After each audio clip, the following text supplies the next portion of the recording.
Mari kita membuka bagian firman Tuhan dalam kitab Kudus Perjanjian Baru.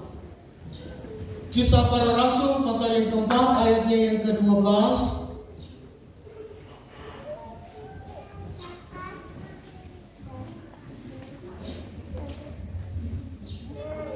Dengarkanlah bagian firman yang berkata, dan keselamatan tidak ada di dalam siapapun juga selain di dalam Dia. Sebab di bawah kolong langit ini tidak ada nama lain yang diberikan kepada manusia yang olehnya kita dapat diselamatkan. Sekali lagi, dan keselamatan tidak ada di dalam siapapun juga selain di dalam Dia. Sebab di bawah kolong langit ini tidak ada nama lain yang diberikan kepada manusia yang olehnya kita dapat diselamatkan. Demikianlah bacaan firman Tuhan. Tuhan memberkati firman-Nya. Shalom. Damai di hati. Sangat berkesan itu lansia lagu tadi. Biar lansia mah tetap jaya kan. Kelar ibadah jangan langsung pulang setinggal pendeta itu teksnya, supaya pendeta ibadah tetap jaya. Bapak Ibu Saudara kekasih dalam Tuhan Yesus, tentunya kita bersyukur kepada Tuhan Sang Kepala Gereja yang senantiasa menghantar kita sebagai persekutuan gereja Tuhan, yang Tuhan boleh hadirkan menikmati karya kasih kebaikan Tuhan hingga pada hari ini boleh ada dalam persekutuan ibadah Natal yang kedua. Kemarin hari itu orang ada dalam momentum Natal. Yang pertama tentunya kebahagiaan. Sungguh luar biasa. Kerja setelah sebulan dan kumpul-kumpul akang, sisip-sisip akang itu doi. Supaya tanggal 12, bulan 12 nya bahagia. Bukti nyata, Jalia itu status, Jalia itu postingan, Jalia itu live.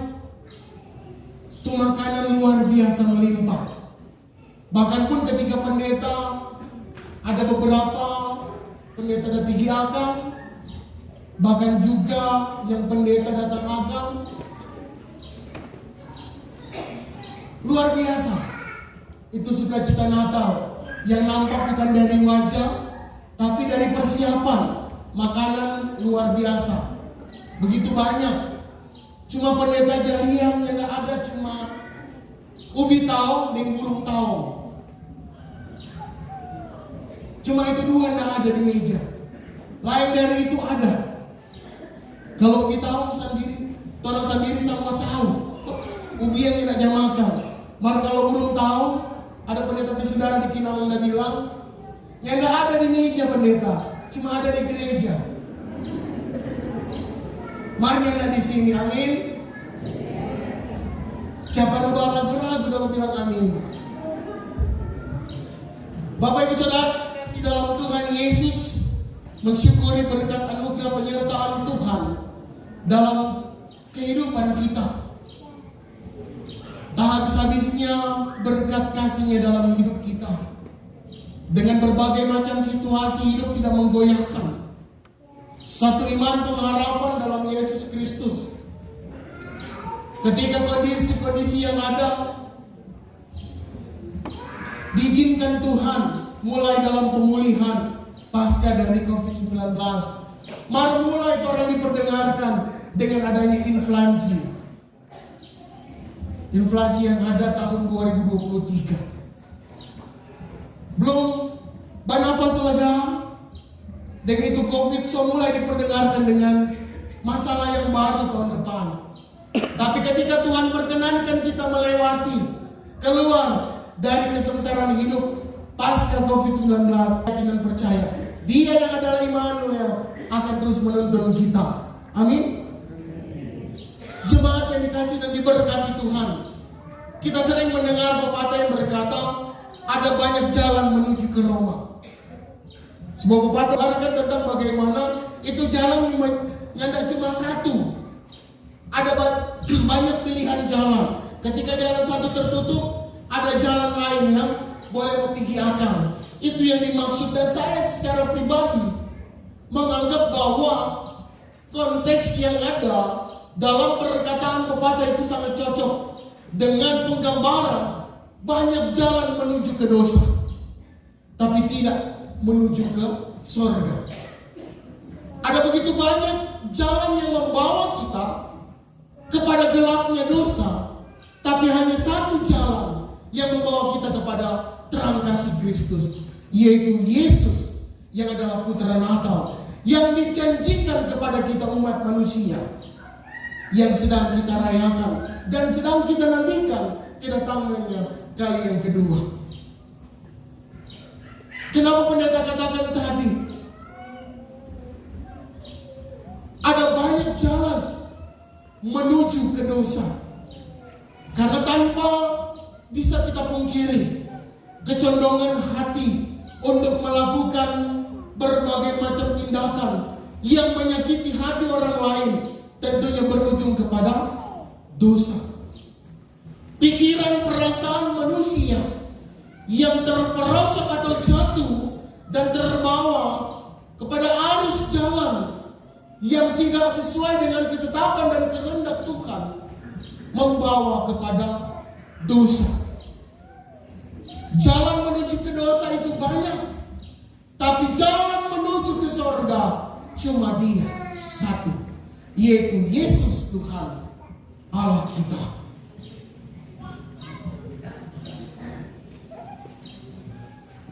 Dalam agama Hindu, setiap pemeluknya percaya bahwa jalan menuju moksa atau jalan menuju kelepasan, menuju keselamatan terampung dalam karma marga, yaitu jalan perbuatan baik. Sekali lagi pendeta mau katakan, penganut agama Buddha mempercayai jalan menuju moksa atau keselamatan itu terampung dalam karma marga, di mana jalan perbuatan baik boleh membawa mereka kepada hidup, memperoleh keselamatan. Beda dengan orang. Keselamatan orang dapat bukan karena perbuatan orang baik, tapi karena kasih anugerah Tuhan. Kalau orang berbuat baik, orang hanya menjaga. Orang hanya menjaga agar supaya orang tidak ada dalam kehidupan yang kembali menyakiti hati Tuhan. Sebab keselamatan bukanlah hasil dari upaya kita manusia, merupakan anugerah daripada Tuhan Allah lewat kedatangan Kristus Yesus, Sang Juru Selamat. Kesaksian firman Tuhan lewat bacaan firman yang ada dalam Kisah Para Rasul 4 ayat yang ke-12 menyaksikan tentang bagaimana kondisi yang teralami dalam kehidupan Rasul Petrus dan Yohanes yang harus diperhadapkan dengan mahkamah agama, yang sesungguhnya dikarenakan mereka ada dalam eksistensi memberitakan, menyampaikan, mengabarkan Injil Kristus Yesus itu sendiri. Jadi konteks penulisan firman ini sesungguhnya menyaksikan setelah Yesus ditangkap dan hendak memberitakan kepada kita tentang bagaimana Rasul Tuhan Allah, Rasul Yesus, yaitu Petrus dan Yohanes, mereka tidak gentar ketika diperhadapkan dengan mahkamah agama dengan tuntutan bahwa mereka mengajarkan ajaran yang sesat. Sebab ajaran Injil Kristus tidak diterima dengan mudah pada waktu itu. Mereka tidak goyah. Dikatakan dalam bagian firman Tuhan, Rasul Petrus dan Yohanes, kalau kita membaca secara keseluruhan pasal keempat ini, mereka tidak lari, mereka tidak ketar-ketir ketika mereka diperhadapkan dengan mahkamah agama. Tapi ketika mereka ada di tengah mahkamah agama, mereka terus memberitakan apa yang menjadi kehendak Tuhan. Dalam ayat 12 menceritakan tentang bagaimana mereka terus mewartakan, mengabarkan, memberitakan bahwa keselamatan tidak ada dalam siapapun selain di dalam Dia. Dorang tahu, dorang ada di mahkamah agama. Ada resiko yang harus dorang terima, tapi dorang tidak gentar. Beda dengan dorang. Dorang lebih memilih jalan yang aman.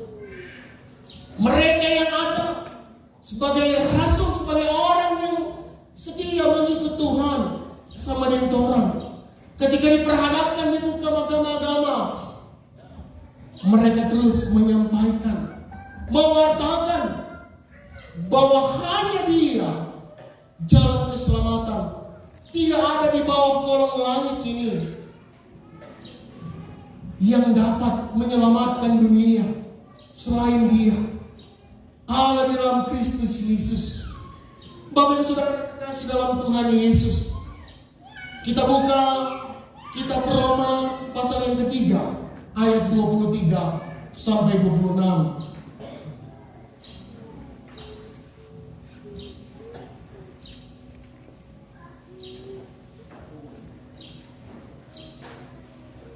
Karena semua orang telah berbuat dosa dan telah kehilangan kemuliaan Allah, dan oleh kasih karunia telah dibenarkan dengan cuma-cuma karena penebusan dalam Kristus Yesus. Kristus Yesus yang telah ditentukan Allah menjadi jalan pendamaian karena iman dalam darahnya. Hal ini dibuatnya untuk menunjukkan keadilannya, karena Ia telah membiarkan dosa-dosa yang telah terjadi dahulu pada masa kesabarannya. Maksudnya ialah untuk menunjukkan keadilannya pada masa ini, supaya nyata bahwa Ia benar dan juga membenarkan orang percaya kepada Yesus. Dan hal ini membuktikan keterkaitan antara perkataan dari pengikut Yesus dengan apa yang menjadi pengalaman dari Yesus yang menderita mati bagi saya dan seisi dunia, bahkan kita sekalian yang ada. Dia yang hadir membawa kita untuk menikmati karya Tuhan. Bagian firman ini mau menyampaikan bahwa jalan menuju keselamatan bukanlah hasil upaya usaha manusia, akan tetapi oleh karena kasih Tuhan Allah. Yohanes 3 ayat 16 pun berkata, karena begitu besar kasih Allah akan dunia ini, sehingga Dia mengaruniakan anaknya yang tunggal, dan setiap orang yang percaya kepadanya tidak binasa, melainkan memperoleh hidup yang kekal.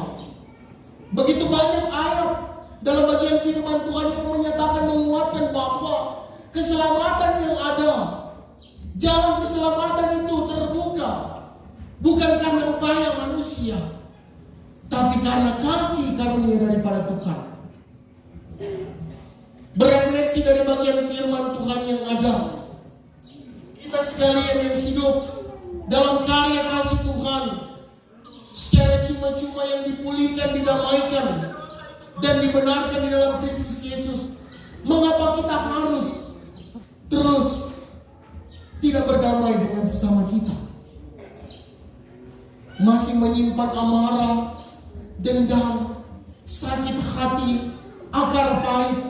Meskipun tanggal 25 solewat, hari Natal solewat, hari Natal yang pertama, tentunya masih ada di antara kita yang belum bisa mengampuni. Kita yang hidup dalam keselamatan Kristus Yesus, ketika masih hidup dalam hal yang demikian, ibarat kata kita percaya namun tidak sesungguhnya mengimani tentang kasih anugerah daripada Tuhan yang rela datang merekonsiliasi, memberikan pengampunan dalam kehidupan kita, karena kasih-Nya yang sungguh luar biasa. Untuk itu berefleksi dari bagian firman Tuhan yang merupakan penegasan tentang bagaimana sebagai orang yang percaya dan beriman, mari kita tampil untuk menyuarakan, mewartakan, memberitakan berita Injil. Bukan for membakar nota orang kesalahan, bukan for orang mau tampil, memecah satu dengan yang lain, bukan orang tampil untuk membuat keadaan makin keruh.